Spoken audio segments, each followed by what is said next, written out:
membawa film Miracle in Cell No. 7 ke Indonesia itu nggak segampang orang cuma ngomong ini mah remake. Dan apalagi ketika si filmmakernya sendiri ketika dia nonton film ini dia nangis, dia bilang ini adalah remake terbaik dari negara yang pernah ada gitu. Nah mereka ketika dia nonton film ini, dia seperti merasakan ketika dulu pertama kali dia buat tahun 2013, respon penontonnya ada yang ketawa, ada yang nangis, ada yang selesai berpelukan, dan itu tidak dirasakan di negara-negara lain.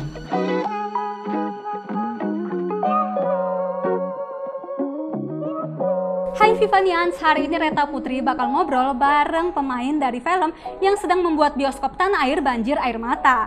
8 September 2022 kemarin, Falcon Pictures merilis film Miracle in Cell No. 7 yang merupakan film adaptasi dari film Korea yang juga judulnya sama. Film Hanung Bramantyo ini terus menuai decak kagum. Terakhir yang aku dengar sudah menembus hampir 4 juta penonton. Mari kita sambut pemain dari Miracle in Cell No. 7, Vino G. Bastian. Graciela Abigail. Dan yang terakhir, Om Indro Warko. Ini Om.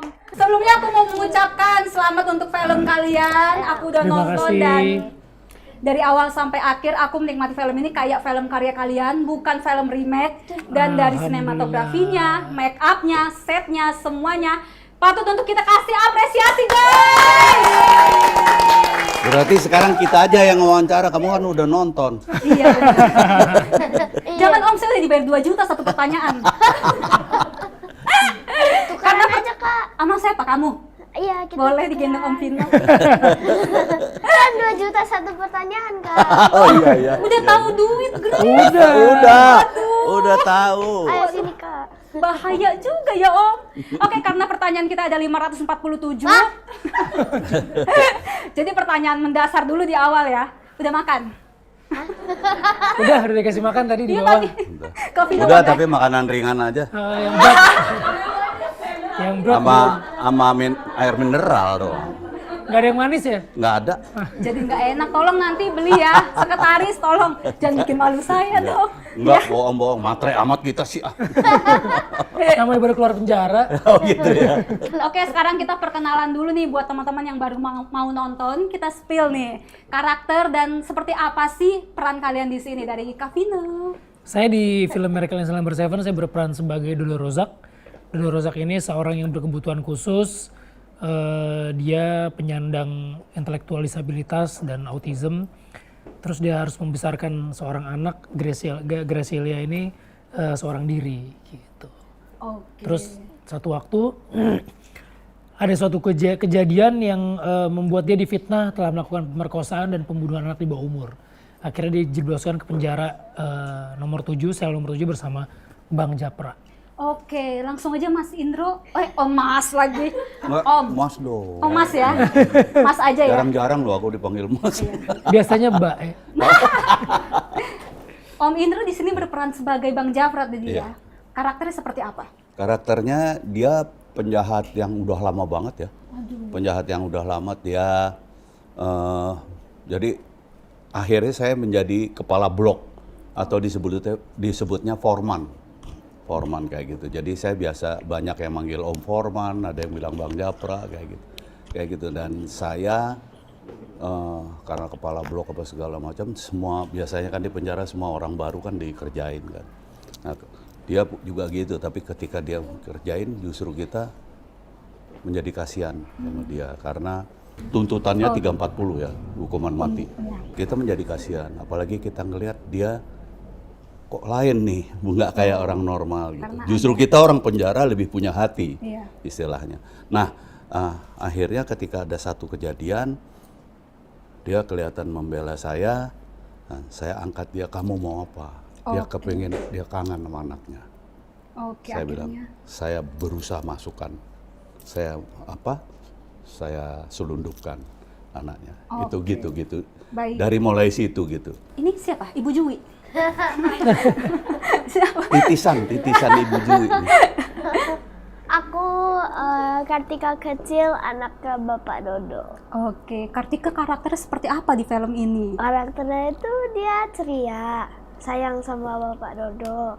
Dan dia tuh kayak mau sama bapak dulu terus gitu. mau Pinter nemenin ya, bapak pinter. dulu. Pinter. Cita-citanya dokter ya. Iya, dokter. Oke, nah film ini juga udah dipuji sama eksekutif produser dan sutradara dari film aslinya.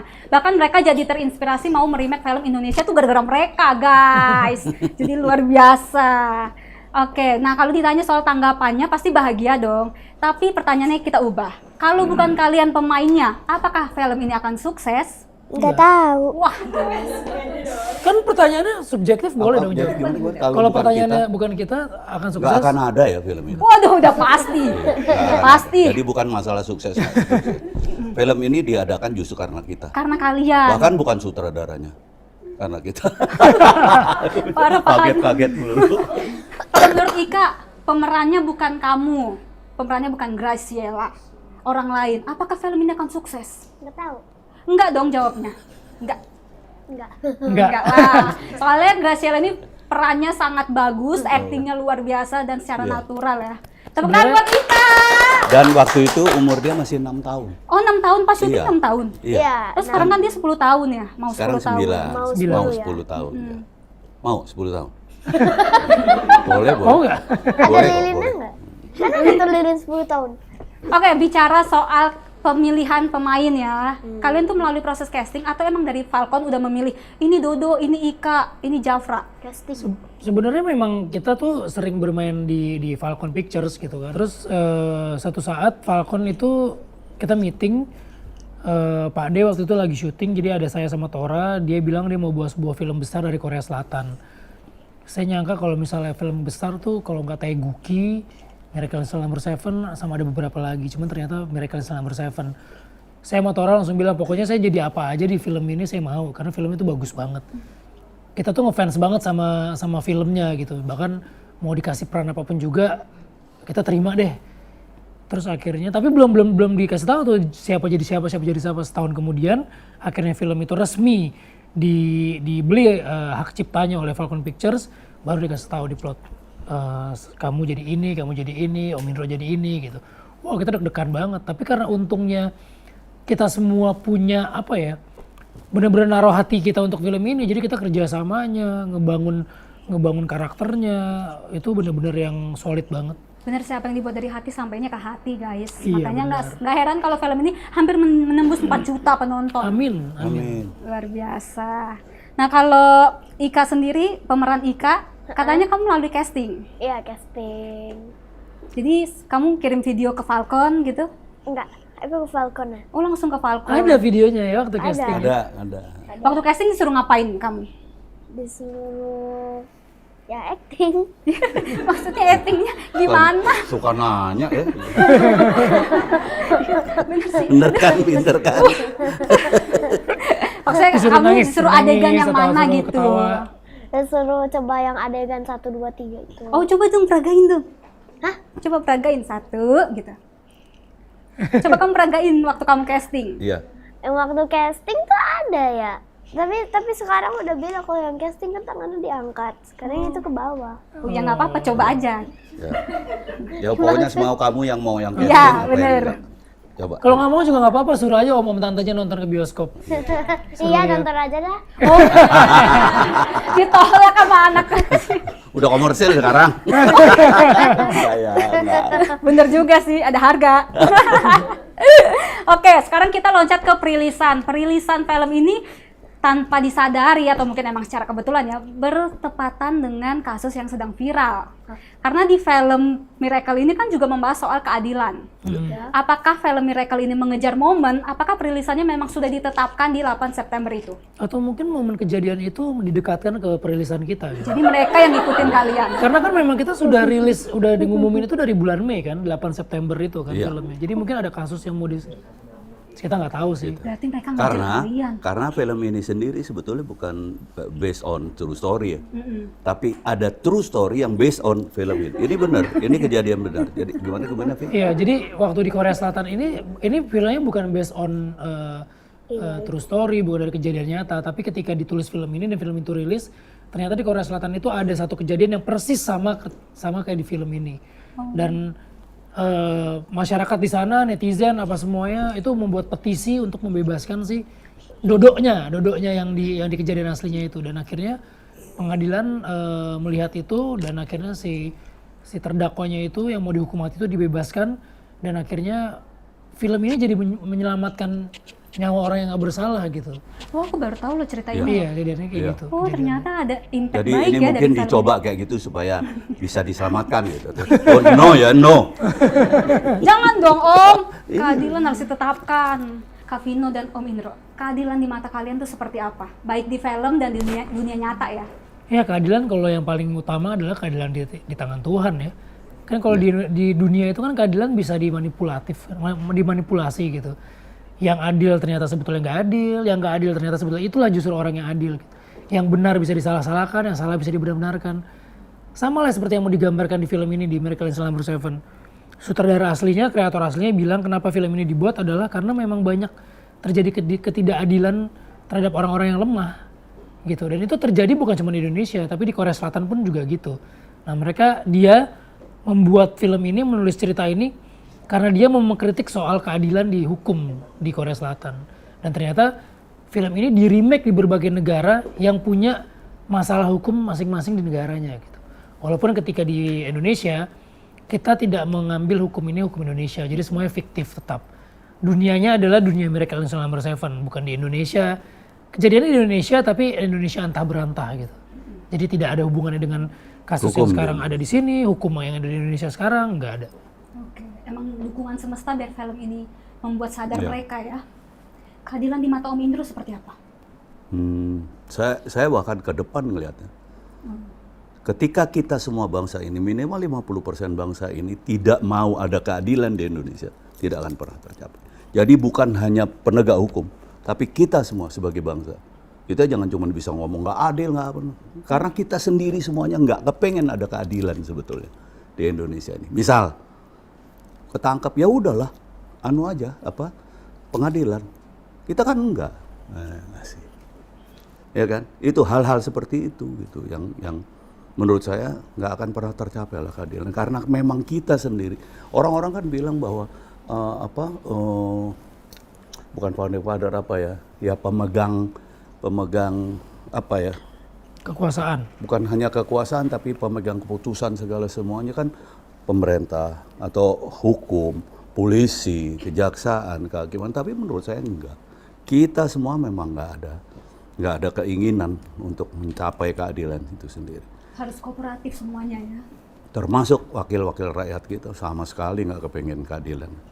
Contoh aja deh, adilnya di mana ketika mereka akan dapat pensiunan seumur hidup. Ya. Rasa sensitivitas terhadap keadaan di ini rakyat yang masih susah makan misalnya kayak gitu. Sementara mereka mempertahankan. Itu kan termasuk dalam sebuah keadilan. Tidak ada rasa, tidak ada sense of keadilan pada diri mereka. Itu yang saya maksud. Kalau aku mengambil dari film ini, pesannya itu bahwa keadilan adalah kebenaran yang tertunda. Jadi kita tunggu aja. Seperti kata Kak Vino, hakim seadil-adilnya itu Tuhan. Ada keadilan yang dari Tuhan. Ya, yang hakiki ya. Betul sekali. Oke, kita ngomongin sekarang proses reading sampai film ini selesai melakukan eksekusi syuting gitu. Berapa lama? Readingnya rame-rame itu sebulan. Tapi sebelumnya saya kira-kira 2 minggu, 3 minggu sebelumnya itu sebulanan ya.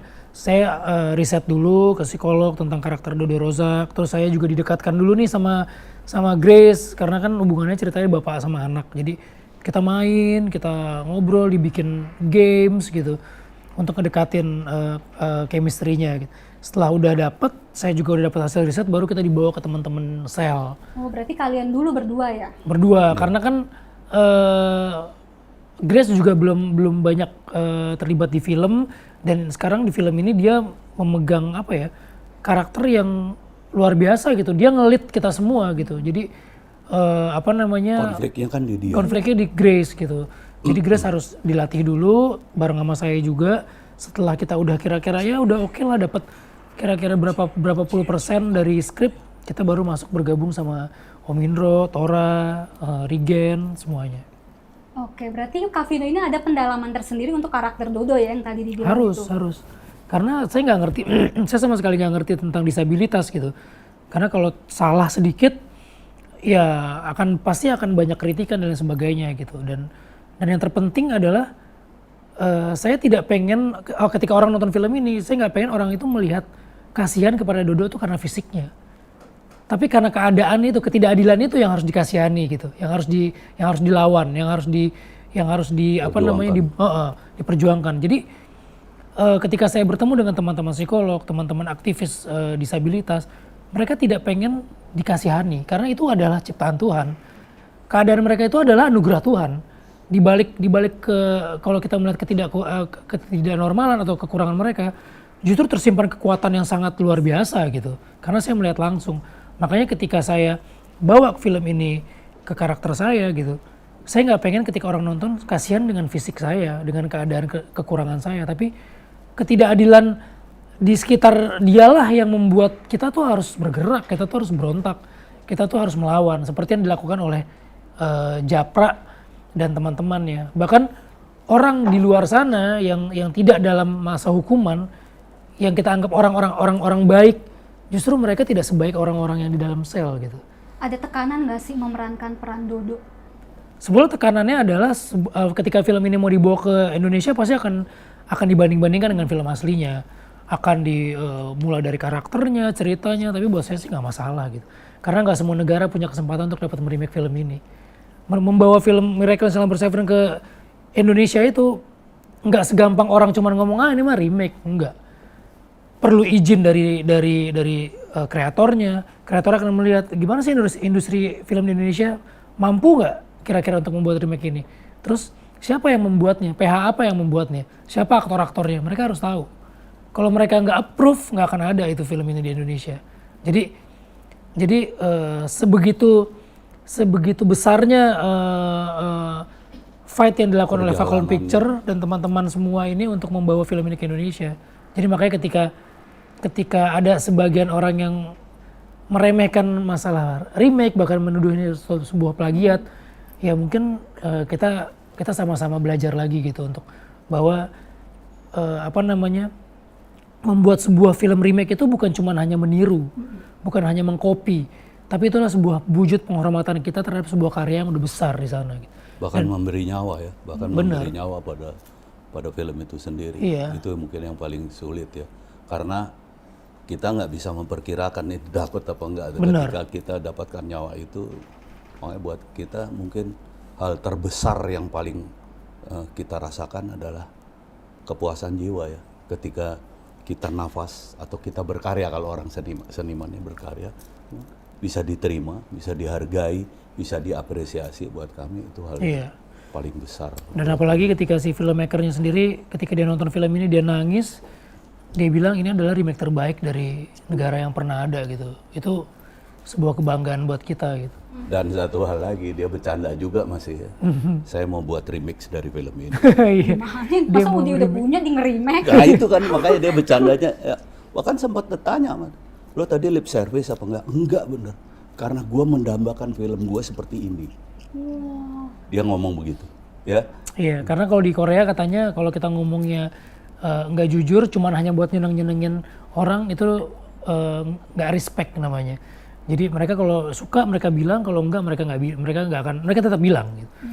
Nah mereka ketika dia nonton film ini, dia seperti merasakan ketika dulu pertama kali dia buat tahun 2013, respon penontonnya ada yang ketawa, ada yang nangis, ada yang selesai berpelukan, ada yang, nah itu yang dia rasakan ketika dia bikin film ini pertama kali, dan itu tidak dirasakan di negara-negara lain. Gitu. Makanya dibilang ini adalah film remake terbaik. Remake terbaik. Karena rasanya itu seperti Om Indro bilang, rasanya itu ketika dia mau menciptakan film ini itu sama ketika dia menonton film yang versi Indonesia. Tapi kalian emang bisa menggambarkan rasa mendalam itu luar biasa sih.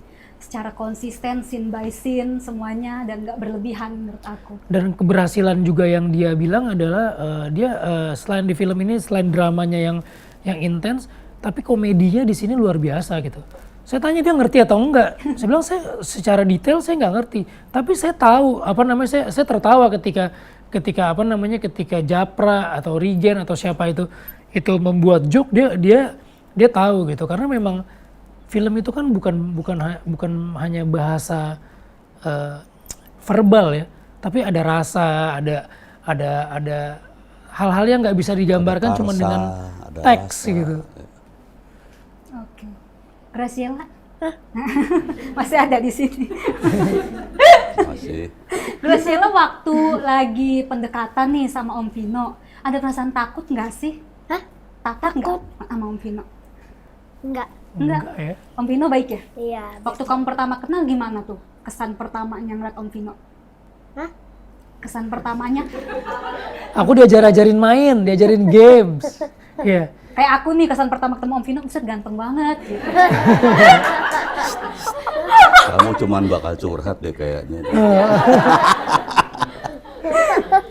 Gimana kesannya? Gimana?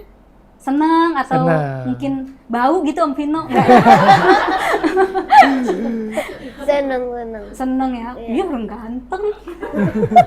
Ya, tapi boleh kita berkomentar ya. Dia menjadi bagian dari kami ketika, mohon maaf, kita kan dilepas oleh sutradara. Monggo, di-create. Komedinya apa segala. Kami sebulan benar-benar bertempur sampai pagi nunggu dia pulang sekolah apa segala macam. Dia walaupun kecil kooperatif banget sama kita. Jadi istilahnya dia menjadi seperti anak kita semua. Gitu. Jadi kalau ini kita sayang sama dia ya kayak anak sendiri kayak gitu. Dan menurut saya dia cerdas banget ya. Iya. Cerdas banget. Cepet nangkep. Saya berpikir anak umur 6 tahun baca skenario kan Itu japra tuh. dia kayak japra. Belajar baca. Tapi dengan intonasi yang bagus banget ya. Kita kaget-kaget kalau melihat dia baca skenario. Ini anak umur segini intonasinya bisa bagus banget gitu. Oh berarti kamu hafalin skenario itu? Iya. Karena kan Hafal ada dong. yang beberapa sinetron tuh Mungkin lebih dulu dibacain. dari kita semua yang paling hafal duluan dia kali. Iya. Benar. Dan dia kalau ngafalin tuh juga ngafalin, dia bisa hafal dialog lawannya juga. Iya. Ya, kadang-kadang kamu hafal juga ya. Iya. Ajaib nih. Oh ini miracle kan makanya. Oh iya, Miracle Miracle. in Cell. Graciela, kamu punya kendala nggak sih waktu syuting di sini? Waktu syuting di sini, kalau waktu syutingnya sih nggak ada. Waduh, sombong. Tapi kalau pas di awal-awal pas masih latihan itu ada. Oh kenapa? Soalnya aku itu belum bisa acting terlalu bagus pas itu. Tapi hasilnya Dan yang bagus. paling kamu nggak suka dari kita semua yang paling takut pada saat pertama siapa? Dora. Oh pantas. Om Tora. Om Tora. Kenapa Tapi nggak kenapa kamu takut? Bukan nggak suka ya, tapi takut ya. Kayak King Kong ya. Bukan nggak suka ya, tapi lebih kepada takut. Oke. Kayak- I got that. Oke. Itu kayak God. bertato gitu, gede. Iya benar. Gede, tapi aslinya enggak. Loh, Om Indro juga gede. Dia dulu waktu masih 6 tahun lalu, kalau diri sebelah Tora, segininya Tora kali. Selutut, atasan dikit ya. Tapi dia bisa ya itu ya mungkin menghipnotis kita semua. Iya. Kita nggak pernah tahu TikTok. Dan kita semua kenal TikTok dari dia. Kita TikTok tiap hari kayak gitu-gitu. Benar-benar direkam sama dia sendiri. Sampai akhirnya salah satunya dijadikan promo awal. Oh. Promo awal ini. Yang di set penjara ya? Om? Iya di set penjara yang kita sama dia Gimana, rame-rame. gimana? Gini. Jadi itu sebenarnya nggak boleh keluar, belum boleh disebarin infonya tentang Miracle in Cell Number 7. Tiba-tiba dia bikin, terus bocor orang-orang udah pada heboh, ya udahlah itu jadi sekalian ini pertama. Kita tadi, Ikonnya. Sebenarnya aku nggak tahu posting gitu. Kayaknya mama yang posting deh. Oh, Mami disalahin. Mami pinter ya, Om. Iya. Berarti pas syuting itu tahun 2019 ya? 2019 akhir, 2019 akhir. Sampai 2000. Mungkin ada satu yang harus kami hargai banget ya. Instruktur apa namanya? Coach. Coach acting coachnya gitu. Termasuk juga sama dia manggilnya apa? Babe. Babe. Babe. Mas Agus Kencerot ya dari Jogja. Itu yang benar-benar mendampingi kita terus apa segala macam termasuk dengan dia karena dia kan harus spesial ya. Dia bisa bertindak sebagai bapaknya kayak gitu. Ya gitu. Dia kooperatif banget sama Agus Kencerot sama Vino. Aku agak khawatir juga, takutnya bapaknya diganti jadi Mas Agus Kencrot kan. Udah, Tapi Cemburu, untungnya enggak ya. cemburu ya. bondingnya kuat ya, lebih kuat sama Mas Dodol aja Agus. jadi Agus Kencrot. Berarti syutingnya 2019, terus abis itu rilisnya di 2022. Itu penundaannya karena nunggu yang sutradara Korea atau memang Bukan, Enggak. pandemi. kan? karena pandemi? Pandemi. Oh. Dan Terus dan film ini memang kemudian menjadi pertaruhan dari Falcon, dari kami semua. Jadi kami benar-benar editing misalnya kayak gitu, kita harap-harap cemas dari mulai dari mulai draft 1, 2, 3, 4 tuh kita monitor benar. Bahkan kita mohon maaf kita Tulis ini kayaknya gini, kita tulis semua. ada kita kontribusi tulis. dari Iya, pemain. Iya, amat sangat gitu. Nah, ya kebetulan selama itu juga ya menghasilkan ini film jadinya sekitar 3 jam sebetulnya. Sekitar 3 jam. Tapi terpaksa banyak yang harus diedit karena susah 3 jam, 2,5 jam. Makanya kami bangga sekali dengan 2,5 jam masih bisa mau hampir 4 juta. Itu buat kami miracle juga sih. Ya, 2,5 jam loh, bukan film. Karena show kami kan nggak banyak. Kalau film-film lain, film Indonesia yang lain itu satu hari itu bisa 5 show. Kalau kami cuma 4, bahkan di beberapa studio itu cuma 3. Tapi dengan berapa hari bisa dapat segitu tuh terus bertambah ya, cepat it's lah. miracle. Itu buat kami miracle juga. Tapi Dan ini ada satu yang lucu ya di sini. Di sini semua serba 7 menjadi miracle kami. Serba 7. Iya. Coba dijelaskan. Draft ke-7 ini. Oh. Draft ke-7. Editingnya. Ini diciptakan dengan misalnya ya Dodo lahirnya tanggal 7 Mei. Iya, 7. Terus kita in cell number 7 ya. 7. Terus banyak kita ada di negara dengan presiden ke-7. Apa segala walaupun dihubung-hubungin tapi percaya apa enggak relate ya? kita buat kami 7 itu lucky number banget buat kami. Remake ke-7. Iya, remake Remake ke-7. 7 juga, negara Remake ke-7. ke-7 dari seluruh dari 10 ya. 10 negara. Tiganya katanya. lagi belum dibuat sih baru. Belum ya, belum. Jadi kita remake ke-7 dan kita the best menurut mereka ya. Itu yang buat kami. Wih, Setelah kita nanti lucky number Hollywood. 7. Dan boleh percaya boleh enggak tanggal itunya enggak direncanain itu gabungan dia dengan saya. Ya, coba nomor lo. 3 7 3 7 17 ya. Iya, 1 tambah 7 8. 8. 1 1 7 9. 8 bulan 9 keluar. Wah, kasih tepuk tangan guys. Jadi nggak ada yang nyangka, Kita baru nggak kenal ya setelah- sebelumnya ya. Kita nggak kenal ya. Kita nggak kenal loh ya sebelumnya. Kalau ya. itu nggak percaya. Kita nggak ada janjian apa-apa ya. Sebelum. Tadi kenapa takut sama Om Tora gara-gara tinggi terus bertato? Iya. Tapi akhirnya Dan bisa dia dekat. gaguin. Dia tuh Oh, seneng anak kecil kan. jahil. Iya, dia seneng anak kecil sebetulnya. Dari kita mungkin paling seneng anak kecil dia, tapi jahil sama dia. Oh, pendekatannya gimana? Kan bisa kan ada interaksi. Kita ngomong sama Tora, ntar tuh anak apa sama Sawan lu lagi. gitu, sawan lagi. Dan akhirnya ya udah, akhirnya bisa baik. Oke. Sekarang ngomongin scene dong. Scene yang paling sulit menurut kalian. Scene yang paling sulit, scene ending sih. Oh. Saya setiap scene sulit sih. Semua sih ya. Kalau ngebayangin Asbar ke situ lagi tuh kayaknya nggak pecah kepalanya. Acting Kavino konsisten loh, ya. Ya karena ada Nggak teman-teman dijangkau. semua, ada teman-teman semua yang ngejagain. Karena semua udah nonton filmnya, jadi kalau misalnya saya punya gerakan yang aneh, ya mereka, oh lebay. Kelebihan. Oh, dipantau juga ya. Dipantau. sama Dan teman-teman. saya juga dipantau sama psikolog kan, jadi setiap gerakan, setiap apa itu harus approval mereka. Gak bisa, karena saya nggak bisa menciptakan gerakan. Karena menciptakan gerakan itu belum tentu gerakan itu ada di saudara-saudara kita yang berkebutuhan khusus.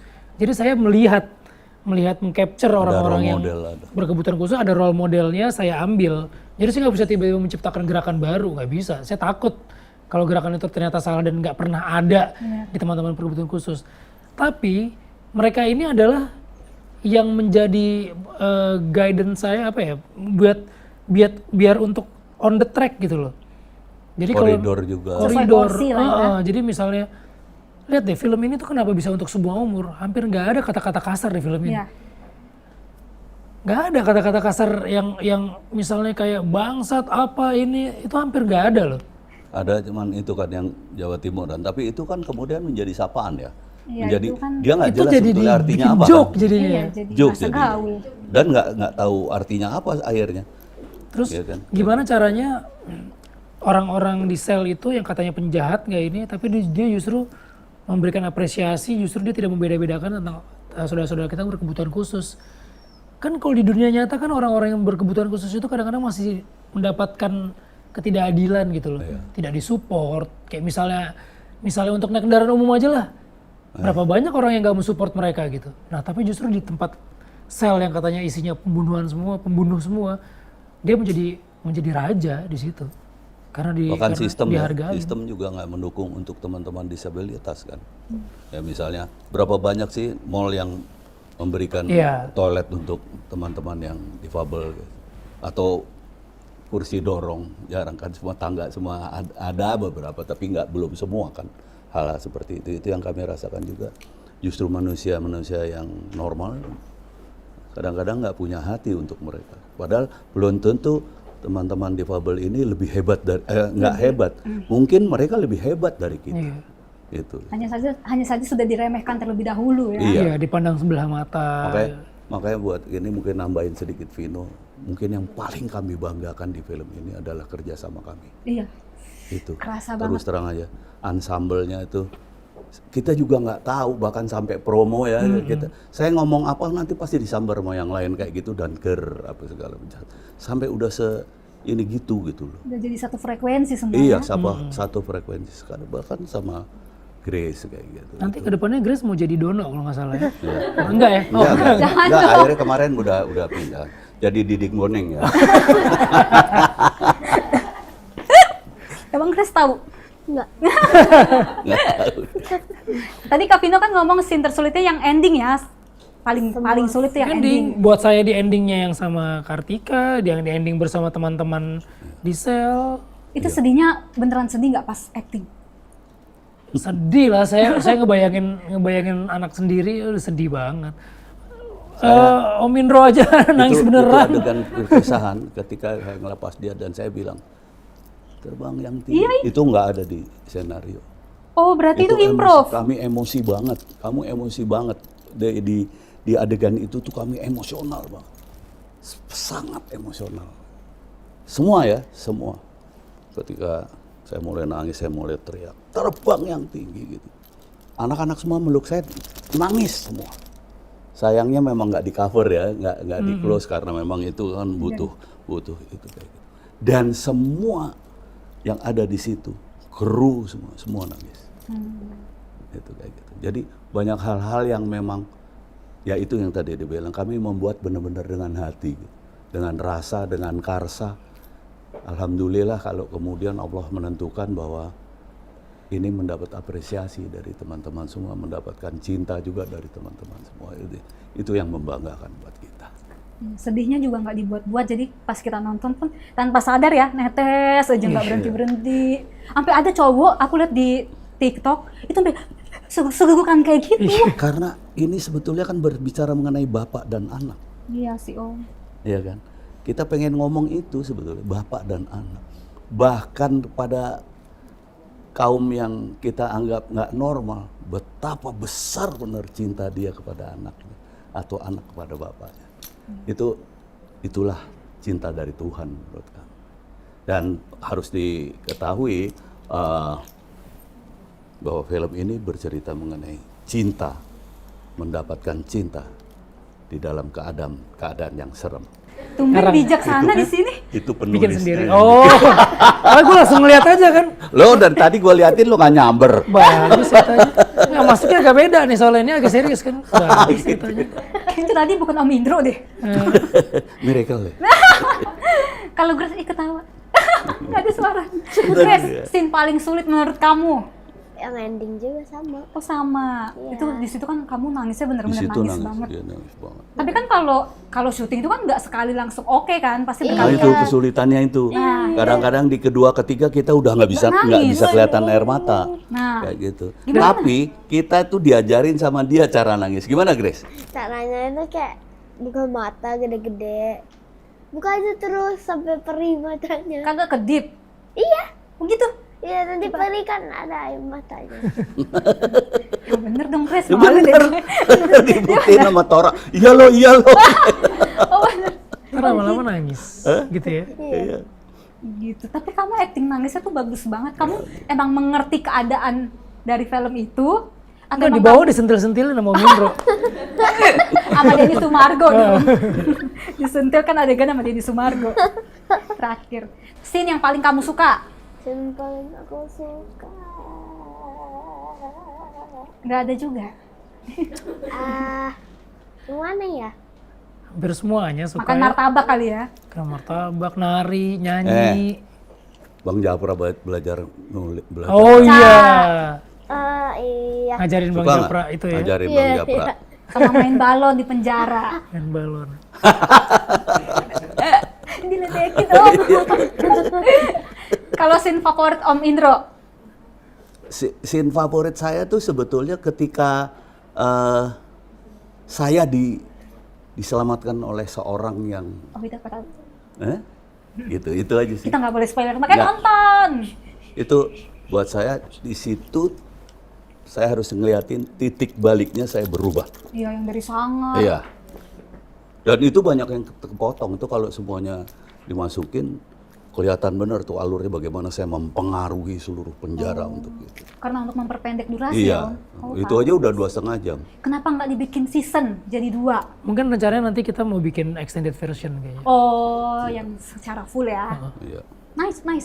Kalau Kak Vino, scene paling Kak Vino suka? Semuanya. Saya nggak tahu ya, dari semua film yang pernah saya mainin, saya sayang banget sama film ini gitu. Sayang banget gitu Semua maksudnya. kayaknya ya. Kayaknya Kita kita semua semua tuh sayang banget. Jadi bener-bener ngejagain banget film ini. Mungkin ada beberapa orang Dia juga paling yang sih. Dia sampai dengan promo segala dia minta ini dia total. sayang banget gitu. Karena maksudnya bukan, ini memang sebuah film remake, tapi buat saya tuh lebih dari itu gitu. Ini berubah orang banyak gitu. Ketika orang nonton, kita lihat aja deh di review-reviewnya, di Instagram, di TikTok, ini banyak merubah orang yang tadinya nggak pernah Pandangan misalnya ya. nggak pernah ziarah ke makam bapaknya, tiba-tiba dia ziarah. Yang nggak pernah ngobrol sama bapaknya, tiba-tiba dia datengin bapaknya, dia ngobrol, diajak nonton bapaknya. Yang bapaknya nggak pernah ke bioskop, tiba-tiba diajak. Terus tiba-tiba kemarin saya merepost ada di Purwokerto satu rombongan 100-an orang anak yatim nonton aku lihat. bioskop yang dia nggak pernah ke nonton. bioskop sama sekali, dan dia nangis gitu. Itu bukannya untuk membuat anak kecil nangis, tapi kata gurunya adalah justru dia harus kuat seperti Kartika. Dia harus membela hidupnya gitu. Dan buat saya ini merubah Cara berpikir. merubah cara berpikir orang banyak gitu loh maksudnya. Pasti pro kontra ada, tapi buat saya alhamdulillah sejauh ini film ini tuh bukan cuman untuk sekedar hiburan, tapi bisa menjadi tuntunan buat beberapa orang gitu. Banyak pesan mahal yang Iya. dikasih ke kita ya. Falcon itu punya kebiasaan untuk mengajak nonton kaum difabel ya. Iya, Tunanetra. Nah, yang mengherankan buat kita adalah ketika kita nonton bareng mereka ketawa, mereka nangis. Padahal mohon maaf tunanetra. Itu siapa yang bisa menjelaskan itu? Itulah Tuhan gitu menurut saya. Dia bisa menangis, dia tunanetra. Kalau kaum yang mohon maaf cuma tunarungu tunawicara masih ada teks ya, masih ada teks apa segala. Tapi ini kaum tunanetra bisa begitu gitu buat kita mungkin penghargaannya lebih lagi daripada orang normal ya. Gila kita diapresiasi oleh mereka gitu. Itu buat kami udah. Ya Allah ya Tuhan, terima kasih ya Tuhan. Ini mungkin kebahagiaan kita yang paling hebat ya selama hidup kita. Amin. Karena kalian juga menjaga film ini kan, seperti yang tadi Iya. Kak Vino bilang. Jadi ada rasa yang kalian Vino jaga. sih amat sangat. Vino dari awal kamu seperti saya bilang kan, dia sebulan sebelum kita dia udah research dan risetnya bukan cuma 1, ada 3, bahkan dia udah punya role model, bahkan kami nonton kemarin sama yayasan Iya, yang yayasan. menaungi yang di Vino ada di sana. Psikolognya ada berapa, psikiaternya ada berapa, dia di awal gitu. Sekarang sementara ini dia juga ikut bener-bener ikut ini di sana dong, ini gini promonya gitu. Jadi buat saya ini film Vino sih buat saya ya. Karena Buat saya kita ini film memiliki Vino. sih, maksudnya di sini kita punya keluarga baru yang akhirnya menjadi bukan sebuah film, tapi ini menjadi sebuah keluarga baru sih. Iya. Iya. Miracle and Cell Number 7 Family. Bener-bener miracle dalam hidup kalian juga ya. Iya. Setelah nonton film ini, ada nggak sih yang mengganjal dari kalian, mungkin ngerasa, aduh kurang nih gitu? Kalau mau cari kekurangan sih pasti ada aja. Manusia Mbak. Pasti ada aja. Ada yang miss, ada yang ini pasti ada gitu. Maksudnya kita nggak pungkiri itu, tapi mungkin Tuhan juga adil gitu. Karena yang sempurna itu kan cuma Tuhan. Mungkin ketika ketika Tuhan kasih segini dan udah dapat 3,5 juta, berarti artinya kamu harus berbuat yang lebih bagus lagi ke depannya untuk bisa lebih lagi gitu. Jadi semuanya kita syukurin sih. Jangan dibandingkan gini ya, 3,5 juta dengan warkop misalnya yang bisa 7 juta. Warkop 1 jam 20 menit, Mbak. Iya. Ini 2,5 jam, bisa bayangin nggak? 2,5 jam orang mau nonton, orang tetap di situ sampai dengan rolling title habis. Perhatiin di mana-mana rolling title habis baru mereka berdiri. Dan banyak juga orang yang berjuang untuk nonton film ini loh, seperti yang kemarin viral ya, Iya. 113 km. 113 km Iya, pulang dari pergi Lampung. 226. Itu kemarin kita undang ke Selamatan 3,5 juta. Oh, bentuk Kita apresiasi undang. kalian Iya, ke mereka. jadi diundang sama Falcon Pictures. Sampai kita ngobrol, emang beneran kamu gitu? Iya, kamu kenapa? Karena dia udah pernah nonton film Koreanya dan dia penasaran film Indonesia seperti apa. Dan begitu dia nonton film Indonesia, ternyata buat dia itu lebih luar biasa lagi gitu. Lebih deep lagi dan dia dengan sukarela untuk mempromosikan ini bukan karena disuruh sama pihak Falcon, dia membuat sendiri dan akhirnya di Lampung jadi viral dan Falcon mengapresiasi langsung pada saat itu keluar. Kita semua yang lagi berpencar di mana bikin video, bikin apa gitu untuk ucapan selamat ke mereka dan pas kita kemarin dapat 3,5 juta, mereka kita undang ke Jakarta gitu untuk merayakan sama-sama. Ini kan bukan film Bukan ini kan milik kita doang, bukan kesuksesan, kita aja, keberhasilan kita aja bukan. Kami yakini betul ini keberhasilan semua. Semuanya. Ketika mereka nggak menanggapi kita, siapa kita gitu loh. Itu sih buat kami. Dan perjuangan yang Lampung tadi juga pecutan buat kalian. Kalau menghargai karya anak bangsa itu nonton langsung, bukan yang bajakan. Iya, dan sekarang tim Falcon juga sudah bekerja sama dengan Cyber Crime Polri yang untuk udah mulai memetakan nih mana menindak yang bikin itu gitu ya. Mungkin cepat atau lambat kalian yang membuat bajakan ya siap-siap aja gitu. Karena Jadi, sudah gini ya, kita bukan mau kejam-kejaman, bukan mau apa. Kita punya keinginan bangsa ini bangsa yang hebat, bangsa yang normal, bukan bangsa yang kerdil dengan membajak, dengan hal-hal yang tidak produktif sebetulnya kayak gitu. Kita kepingin juga bangsa ini bangsa menjadi bangsa yang hebat, bangsa yang maju. Kita udah hampir terbanyak kok di dunia gitu. Kita udah hampir sejajar kok sekarang ini ya. Kita udah bisa dikatakan maju dengan presiden kita yang sehebat itu. Dan kita juga kepengen, ya itu yang tadi saya lihat, kalau kita mah pikirannya rakyat-rakyat aja lah ya. Kita kepengen kita sesama semua, jangan gitulah. Ya, bahwa ada hukum, ada Tuhan, ada penghargaan terhadap jerih payah orang dan lain sebagainya. mungkin yang dibilang Om Indro ya bukannya cuma kekuasaan aja nggak adil misalnya, tapi kita juga nggak adil gitu. Teman-teman yang posting bajakan itu nggak adil karena mereka mengambil keuntungan dari bukan hasil jerih payah mereka gitu. Tapi jerih payah kalian yang diperjualbelikan. Bukan cuma jerih payah kita sih, jerih payah bahkan sampai semuanya gitu. Kami selalu menganggap film itu adalah kerja kolektif. Ada seseorang kemudian menjadi mendapatkan piala citra. Dia diuntungkan oleh film itu, bukan film itu diuntungkan oleh dia. Dia diuntungkan film itu. Kerjasama peran-peran pembantunya, kameramennya, sutradaranya, asisten sutradara yang kadang-kadang dilupain diomongin. Kami di sini terima kasih banget sama asisten sutradara sekarang yang justru lebih banyak berkontribusi membantu kami kan. Jadi kadang-kadang kan kayak gitu. Nahoda mungkin kita nggak terlalu tahu ya. Tapi kapten kapal kita justru lebih tahu ininya kayak gitu. Jangan dilupain orang yang suka bawain kita minum apa segala macam. Mereka kadang-kadang menjadi inspirasi kita, gila dia seberapa sih ini, tapi betapa intensnya, betapa mereka ngeladenin kita. Om Pino mau minum apa? Om Pino udah mulai capek. ya kan, Begitu. mereka punya keluarga di rumah, tiba-tiba filmnya dibajak gitu kan. Ya kan? Bagaimana kita nggak kesel gitu, bagaimana kita nggak marah. Udah saatnya sekarang ditindak secara keras, saya setuju. Penjara.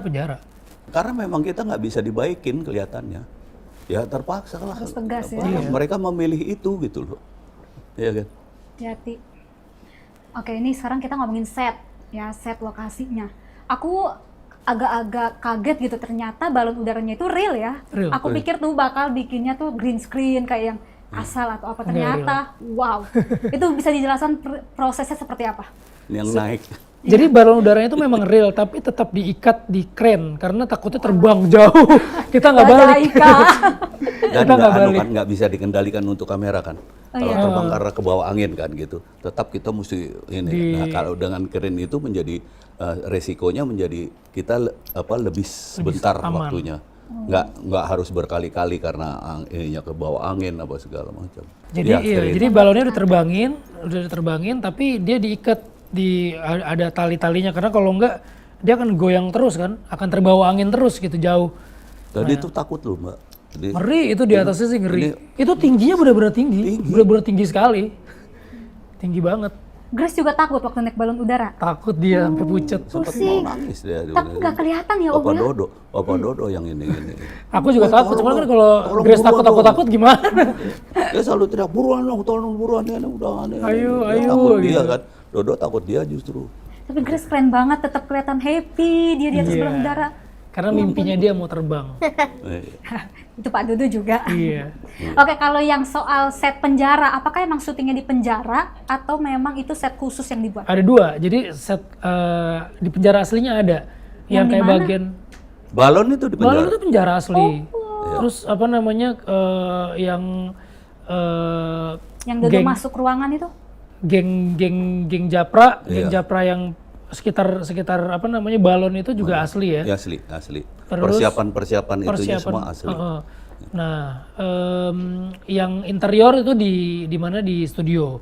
Karena kan kita nggak bisa memindahkan napi ke sel yang lain karena itu Itu kan maksimum regulasinya security ya. Ya, ganggu sampai prosedur ke penjara Menkumham. juga. Iya, gitu. Dan boleh percaya boleh enggak, ternyata penjara di Indonesia itu kendalanya tahu nggak untuk kita? Terlalu bersih. Sekarang penjara di Indonesia itu bersih. Padahal Jadi kan makanya agak lucu ketika ada orang yang berkomentar kok penjaranya bagus banget, justru aslinya lebih bagus dari itu. Makanya kadang-kadang reviewer itu kadang-kadang memberikan kritikan tapi dia tidak pernah datang ke set aslinya gitu. Jadi harus kita sampaikan sih maksudnya karena ketika kita datang pertama kali ke set itu ketika sutradara dan ketika Bang Frans Paat art directornya ke lokasi penjara itu penjara warnanya pink rapi karena dia ada tema-temanya gitu. oh, ini yang orang belum tahu ya. Orang belum tahu. Jadi di sana kan sekarang udah lembaga pemasyarakatan itu kan memang Benar-benar lembaga pemasyarakatan. pemerintah itu kan memang bukan penjara. benar-benar menjamin kehidupan mereka. Jadi udah bersih, udah apa gitu sosialisasi di sana. Ya mungkin ada beberapa penjara yang tidak sebagus itu pasti ada. Tapi kita ngambil rata-ratanya lah karena udah kebijakan dari kementerian sekarang tuh penjara tuh harus bersih, sehat. Nah, jadi kalau kita mau set ke situ, kita nggak ngedapetin dramatisnya. Nah, makanya kita bikin penjaranya itu seserem itu gitu. Walaupun setnya tetap bagus, tetap itu karena itu ada referensinya gitu. Memang seperti itu. Terus kenapa warnanya ketika di penjara dibikin kekuningan, tidak menarik gitu, bahkan Kayak berkabut. kayak nggak enak lah di mata gitu karena memang DOP-nya Yunus Pasolang itu pengen memberikan bahwa kehidupan di penjara itu seperti itu, sesak, terus apa namanya tidak nyaman, penuh kegelisahan. Nah jadi tonton warna di film ini tuh memang untuk menggambarkan kegelisahan yang dialami oleh karakternya gitu. Ya aku ngeliat fine-fine aja ya. Ya nggak apa-apa sih, memang kan ada beberapa Ya orang kan justru kan ngelihatnya kan nyaman aja kan. Artinya penjara yang seperti itu. Tapi kalau ngelihat penjara sekarang lebih bagus dari itu. lebih bagus dari itu. Jadinya kadang-kadang kita ketawa aja sama orang-orang yang Kita penjaranya juga bagus surprise banget. juga ya, kita juga Penjara surprise ini juga. banget, Gitu oh, tuh sekarang. ini justru yang di pusat ini udah lebih bagus. Kalau set yang kalian di dalam tahanan itu asli atau dibikin? Itu dibikin tapi sesuai dengan yang Yang ada sama di ya? sana, Iya. yang sama. Kalau yang kebakaran? Itu set, Set. Ih, tapi bagus banget loh. Iya. itu set. Set. Nggak mungkin kita bikin adegan kebakaran di Wah, penjaranya. Waduh. kabur semua nanti. jujur ya kita cuma liwat di situ. Itu orang penjara semua dimasukin ke sel. Nggak boleh ada. menjaga juga. Ya, Steril. untuk menjaga nanti bisa dia keluar lah apalah gitu. Itu semua orang teriak-teriak tuh. Vino. Waduh. Itu benar. Sini, itu, masuk ya. Pak De. Saya kan biasa dipanggil Pak gitu. Pak De. Benar-benar itu kita anu juga sih ya, terharu juga ya Allah, kita masuk itu kita pikir kita ketakutan, ternyata mereka enggak. Tapi itu jadi hiburan loh buat mereka. Ada beberapa yang itu juga kok, yang pas yang ketika balon terbang, nanti kalau teman-teman lihat ada beberapa yang orang tepuk tangan atau apa, itu beberapa dari penghuni itu, aslinya ya. penghuni. Oh. Iya, kita gitu, mereka wah keren gitu deh. Tapi yang mendukung film ini juga orang-orang peran-peran pendukungnya sih Om, kayak mereka yang napi-napi yang lain, itu mereka nggak ada yang kelihatan kayak acting beneran. Iya. Si Ya Gondrong ampun, itu yang dimarahin. semuanya tuh mendukung loh. Semuanya mendukung. Bahkan kita bilang pemain-pemain pendukung kayak ekstras, kalau kita sebutnya pemain-pemain figurannya, itu lebih serem dibanding orang-orang yang ada di lapasnya Pak De. Iya. Respon keluarga setelah tayangan film ini, Happy banget kalau keluarga saya sih. anak Kavino sedih gak? Nonton nangis. Tadinya dia nggak mau, dia agak sensitif sih, saya ajak nggak ya, tapi teman-temannya karena film ini semua umur, jadi teman-temannya dia itu udah pada nonton semua. Terus dia nanya, aku boleh nggak nonton, temen aku udah nonton. Oh ya udah deh, nonton. Ketawa, begitu pas terakhir, kok diem aja, ngantuk kali, pas lihat udah banjir. Udah bukan yang ngembeng lagi, udah air matanya udah basah semua kesini. Tapi saya jelasin ini kan cuman ceritanya tuh fiktif, terus disinilah jadi ada ruang diskusi baru antara anak sama orang tua, bahwa ada hal yang baik, ada hal yang nggak baik yang harus kita tinggalkan dari film ini gitu. Sejujurnya kami selalu di mana-mana mengajak penonton, walaupun ini semua umur, tolong orang tua mendampingi. Karena kami memberikan contoh ya. Jadi gini, ketika saya mau mengucapkan selalu maaf jancuk kayak gitu, dan dia tiba-tiba ya jancuk, nggak boleh. Saya langsung ngomong, nggak boleh anaknya. Kami pengen kasih tahu pada penonton, moral anak-anak kita itu tergantung orang tuanya. Kita kepengen kasih tahu juga bahwa yang bertanggung jawab mengenai kerusakan karena film itu orang tuanya, bukan filmnya. Gitu. Karena orang tuanya nggak peduli sama perkembangan jiwa anak-anak. Kami pengen bilang itu juga sih sebetulnya. Terakhir nih, kenapa film ini layak diapresiasi? Karena film itu bukan cuma hanya sekedar hiburan sih, tapi di sini ada apa namanya, ada sebuah kebaikan yang harus kita sebarkan, yang harus kita tularkan ke orang-orang gitu. Sama ketika dari film Korea itu menebarkan kebaikan itu ke Indonesia. Nah, kita teruskan lagi nih tongkat estafetnya itu melalui sebuah film. Jadi bukan cuma dilihat dari hiburannya saja, tapi makna yang di dalam film ini itu yang harus kita sebarluaskan lagi gitu. Makanya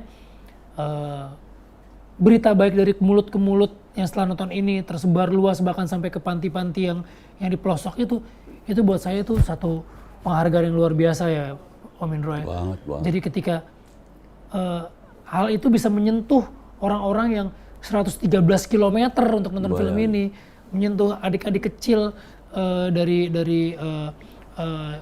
Yayasan Tunagrahita untuk menonton film ini, itu nggak kita suruh, itu mereka dengan Gerakan mandiri tergerak untuk nonton film ini, dan yang mengajak itu adalah gurunya gitu. Kan buat saya itu suatu penghargaan yang luar biasa gitu. Teman-teman, mari kita saksikan Miracle in Cell No. 7. Ketika kehidupan itu dibentuk oleh pendidikan dan pengalaman, maka pendidikan dan pengalaman terbesar juga diberikan oleh film ini. Mudah-mudahan ini juga bisa membentuk Anda semua untuk menjadi orang-orang yang baik. Amin. Tonton, sudah dimulai dari 8 September sampai dengan sekarang, dan kami sudah hampir 4 juta. Mari kita ramaikan, bukan hanya untuk kami yang kayaknya beruntung, tidak. Tetapi bahwa kami tahu, kami sadar bahwa kita semua akhirnya punya sebuah pendirian, punya sebuah pemikiran, dan punya sebuah prinsip. Terima kasih. Tonton Miracle in Cell No. 7.